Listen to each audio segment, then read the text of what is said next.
우리는 은퇴를 언젠가의 일로 미뤄두고 삽니다.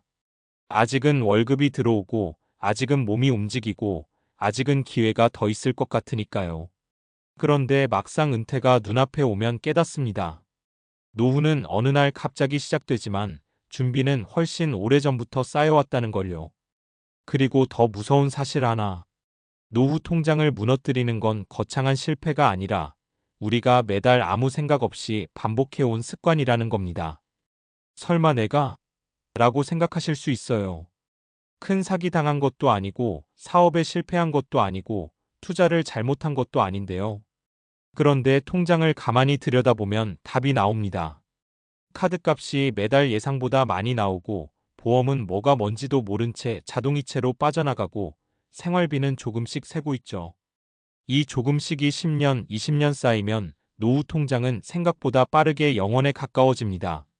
오늘은 은퇴 준비 관점에서 혹은 이미 은퇴를 했거나 앞둔 분들의 삶의 관점에서 꼭 짚어봐야 할 세 가지 습관을 이야기해 보겠습니다. 카드값 과다, 보험 과다, 생활비 누수. 남 이야기 같지만 사실은 우리 이야기일 가능성이 큽니다. 1. 이번 달만 좀 썼지가 반복되는 카드값 과다.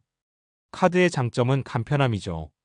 현금 없어도 결제되고 포인트 쌓이고 할부도 되고, 문제는 이 편리함이 통제력을 조금씩 빼앗는다는 겁니다. 사례 1. 50대 직장인 김씨. 김씨는 52세 직장인입니다. 월급은 세후 380만 원 정도. 아이 둘 키우느라 그동안 모은 돈이 많지는 않지만 그래도 앞으로 10년은 더 벌 수 있으니까라고 생각했죠. 그런데 카드 명세서를 보면 매달 250만 280만 원이 찍힙니다. 외식비 60만 원, 온라인 쇼핑 40만 원, 자동차 할부 50만 원, 각종 구독 서비스 15만 원, 병원비, 경조사비 등 기타 지출. 김씨 말은 이렇습니다. 특별히 사치한 건 없어요. 그냥 쓸 거 쓴 거죠.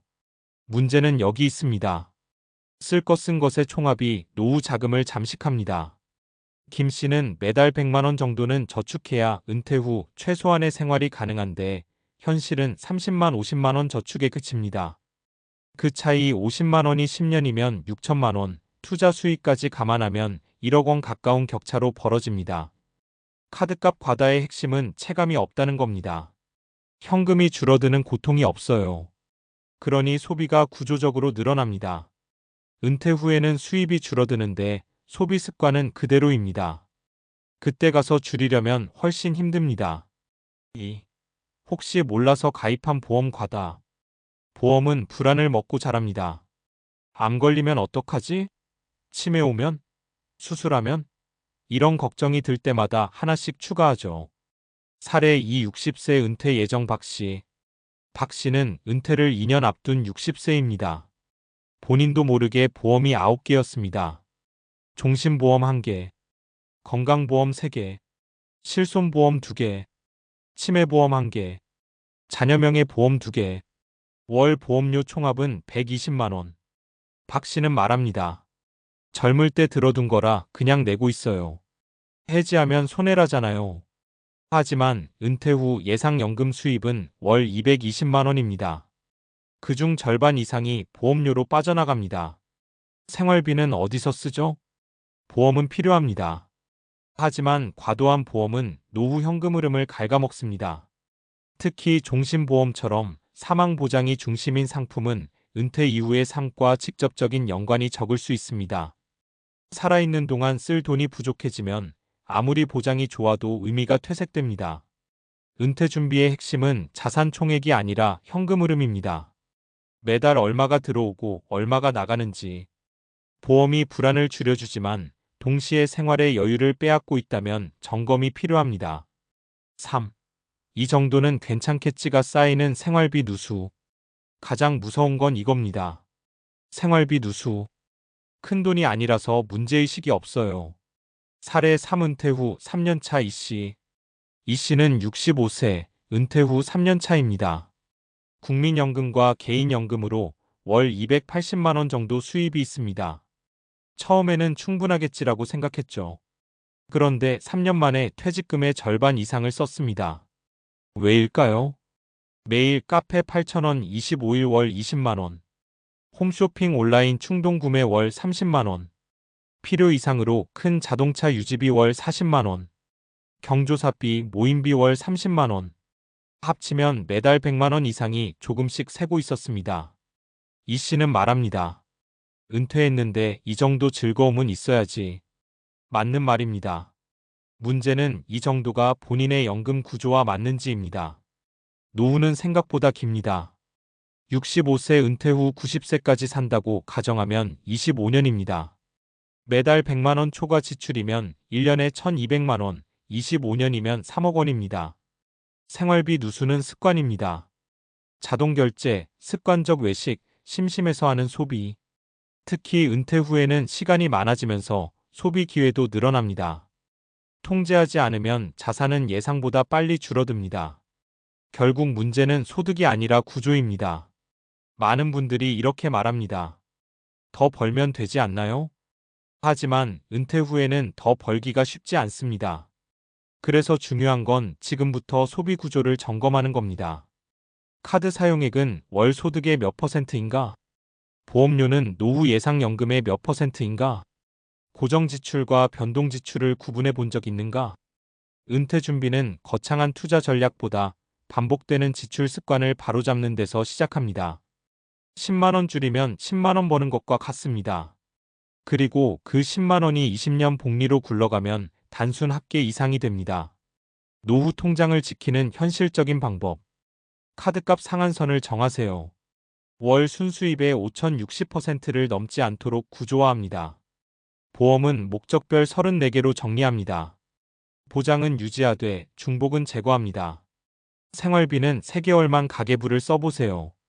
충격을 받는 순간 변화가 시작됩니다. 은퇴는 단순히 일을 그만두는 시점이 아니라 내 돈이 나를 먹여 살리는 시기입니다. 이때 통장이 0원이 되면 선택권이 사라집니다. 하고 싶은 일을 못하고 하기 싫은 일을 해야 할 수도 있습니다. 지금의 작은 습관 하나가 20년 후의 자유를 결정합니다. 카드 명세서 한 번 더 들여다보세요.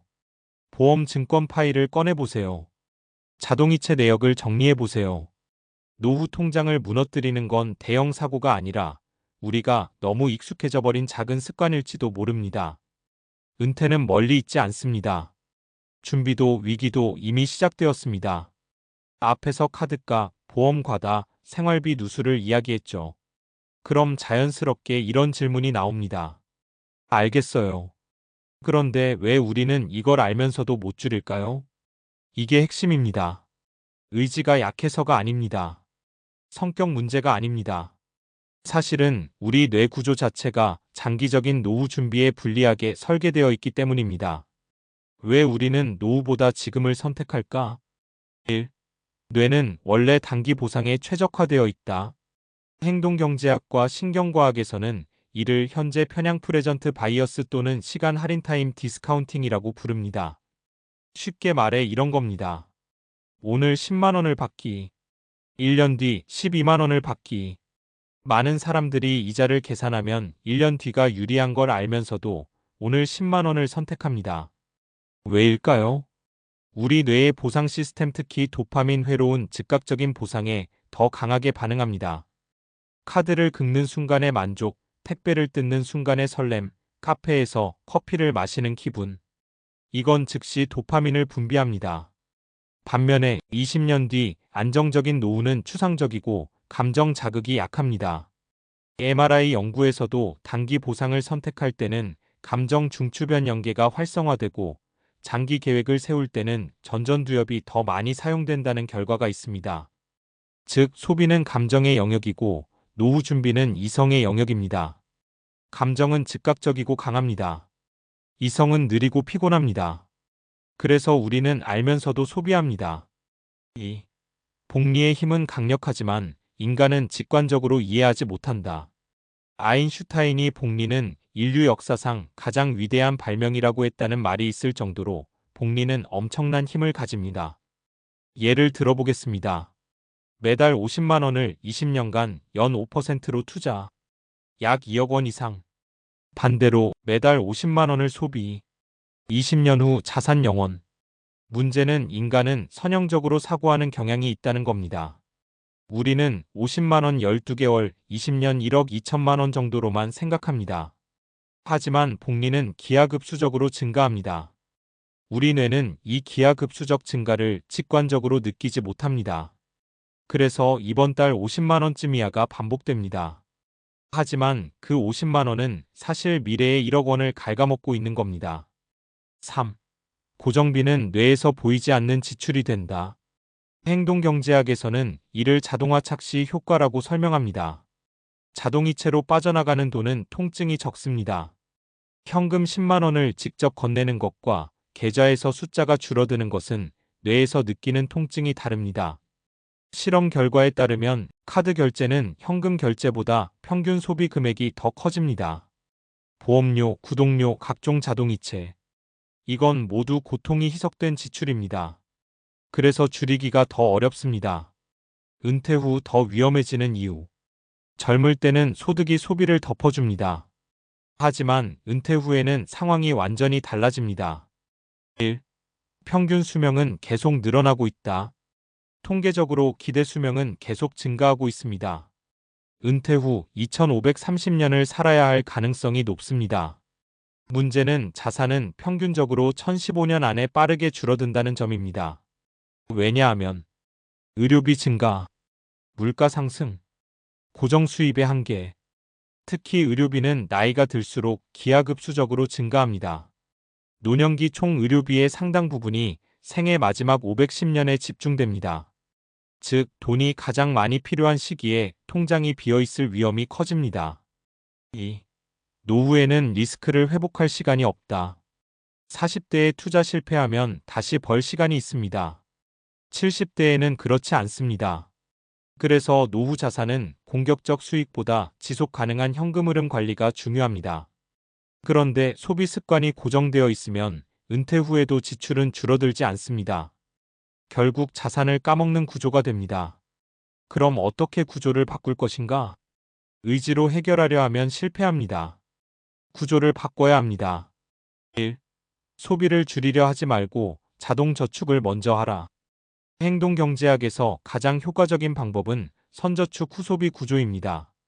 월급이 들어오면 먼저 투자저축 계좌로 자동이체, 남은 돈으로 생활, 남는 돈을 저축하는 방식은 거의 실패합니다. 뇌는 항상 현재의 만족을 선택하기 때문입니다. 2. 소비 상한선을 미리 정하라. 전전두엽은 미리 정한 규칙에는 강합니다. 즉흥적인 결정에는 약합니다. 카드 사용 한도 축소, 구독 서비스 3개 이하 유지, 보험료는 연금의 20% 이하. 이처럼 수치로 정하면 감정 개입이 줄어듭니다. 3. 미래의 나를 구체적으로 상상하라. 흥미로운 연구가 있습니다. 자신의 노년 사진 합성 이미지를 본 사람들은 저축률이 유의미하게 증가했습니다. 이유는 간단합니다. 미래의 내가 추상적 존재에서 현실적 인물로 바뀌었기 때문입니다. 나중의 나가 아니라 지금의 나와 연결된 또 다른 나로 느끼면 행동이 바뀝니다. 결국 은퇴 준비는 돈 문제가 아니라 인지 구조의 문제다. 카드값 과다도, 보험 과다도, 생활비 누수도 사실은 정보 부족이 아닙니다. 인지 편향, 즉각적 보상, 자동화 착시, 복리 오해, 이 네 가지가 합쳐져서 통장을 잠식합니다. 그래서 저는 이렇게 말하고 싶습니다.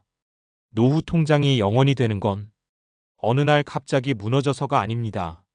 매달 반복된 작은 선택이 20년 동안 방향을 틀어놓은 결과입니다. 그리고 좋은 소식 하나, 작은 선택을 바꾸면 20년 뒤 결과도 바뀝니다. 은퇴는 멀리 있는 사건이 아닙니다. 지금 카드 긁는 그 순간 이미 은퇴 자금은 움직이고 있습니다.